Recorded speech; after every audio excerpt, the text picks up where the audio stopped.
commence avec l'OM qui a sans doute trouvé son nouvel entraîneur. Marcelo Bielsa devrait s'engager avec l'Olympique de Marseille. L'ex-sélectionneur de l'Argentine devrait remplacer José Anigo à l'intersaison. José Anigo dont l'avenir au sein du club paraît plus qu'incertain. C'est un reportage de Sidonie Canoteo avec nos partenaires du Phocéen.fr.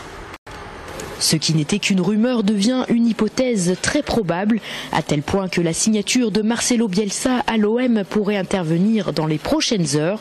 D'ailleurs, même les joueurs qui habituellement bottent en touche se sont montrés loquaces aujourd'hui en conférence de presse. Je pense qu'aujourd'hui, tout entraîneur a son caractère. Après, c'est vrai qu'il y en a peut-être plus forts que d'autres, mais non, je pense que ça pourrait être quelque chose d'intéressant pour nous. On a un groupe qui est assez jeune, donc non, je pense que quand on a des jeunes joueurs, avoir un coach avec beaucoup d'expérience et de caractère, ça peut être un bon point pour nous.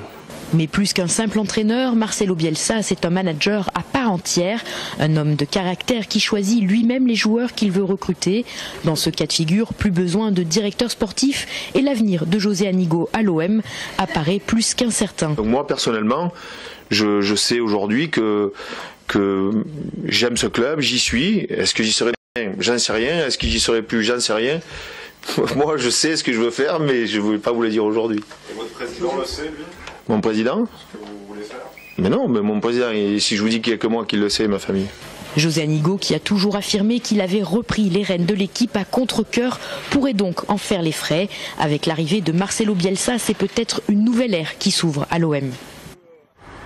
Voilà, vous l'aurez donc compris, ça bouge à l'Olympique de Marseille et selon Marca, Marcelo Bielsa aurait même déjà signé, pas tout à fait, en tout cas ce serait sur le point de se faire. Le journal sportif espagnol n'hésite pas à titrer Bielsa dirigera l'Olympique de Marseille. Marca qui précise que l'entraîneur argentin s'est engagé pour 3 ans et qu'il gérera aussi l'aspect sportif qui revenait donc jusqu'à présent à José Anigo.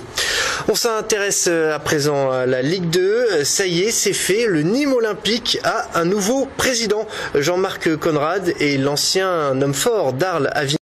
Il se dit homme de contact, mais pas technicien. Ses ambitions pour les Crocos, rejoindre la Ligue 1, une Ligue 1 qu'il a déjà connue avec l'AC Arles en 2009. On l'écoute au micro d'Alain Belon. On est arrivé à maturation et le temps était venu. Il y a une attente à Nîmes Olympique, le peuple nîmois attend, comme je vous l'ai dit, une certaine fierté et de retrouver des sensations. J'espère qu'il répondra présent parce que là on va avoir besoin de toutes les forces et je pense qu'on va lancer l'opération du 12e homme pour que le stade se remplisse. Mais je vais essayer en tout cas d'amener du dynamisme pour justement insuffler une nouvelle ère, une nouvelle dynamique avec aussi de nouvelles exigences, bien évidemment. Savoir arrêter. Donc maintenant, c'est M. Conrad qui est le patron de Nîmes Olympique. Je serai à ses côtés. Je ne dis pas sa demande, c'est une convenance personnelle, mais il n'y a qu'un patron à Nîmes Olympique, c'est M. Conrad. Voilà, c'est la fin de ce JT Sport. On enchaîne.